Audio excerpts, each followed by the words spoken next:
আসসালামু আলাইকুম আপু। মাইক্রোফোনটা আপনি। ওয়ালাইকুম সালাম, আসসালামু আলাইকুম। ওয়ালাইকুম আসসালাম, ভালো আছেন? হ্যাঁ, ভালো আছি। আপনি ভালো আছেন? আলহামদুলিল্লাহ। আপনার নাম কি আপু? তানিয়া আক্তার। আমি আক্তার, হ্যাঁ। মাশাআল্লাহ, অনেক সুন্দর নাম। আপনার কিছু কোয়েশ্চেন করতে পারবো? হ্যাঁ, অবশ্যই বলো। আমাদেরকে বলতে পারবেন যে পৃথিবীতে ভালোবাসা বলতে আসলে কিছু আছে নাকি নাই? পৃথিবীতে ভালোবাসা বলতে আছে, বাট আমি বিশ্বাস করি না। অনেক অনেক ছেলে আছে যে মানে ছলনা করে, এই যে আপনার বলে ভালোবাসি ভালোবাসি, আসলে কিন্তু না, দিন শেষে তারা ঠকায়, বিয়ে করে ফেলে ফ্যামিলির দোহাই দিয়ে আর কি। আমি এটাই বলবো, আমি এটাই জানি।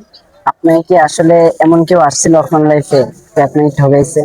যদি বলি আমার লাইফে, হ্যাঁ এসেছিল এমন কেউ।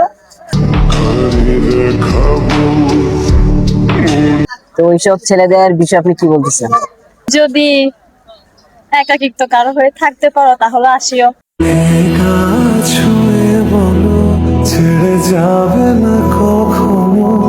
তো ভাইয়া, তোমাদেরকে বলতেছি যারা বেঈমান আছো, প্লিজ দয়া করে মেয়েদের সাথে বেঈমানি করিও না। কারণ তোমাদের এই ছলনার কিছু ঘন্টার জন্য, এই বেঈমানি করার জন্য একটা মেয়ের লাইফ নষ্ট হয়ে যায়। অনেক মেয়েরা আছে তাদের পরিবারের বিরুদ্ধে চলে যায় আপনাদের কাছে যাওয়ার জন্য, কিন্তু আপনারা দিন শেষে আপনাদের ফ্যামিলির দোহাই দিয়ে মেয়েদেরকে ছেড়ে চলে যান।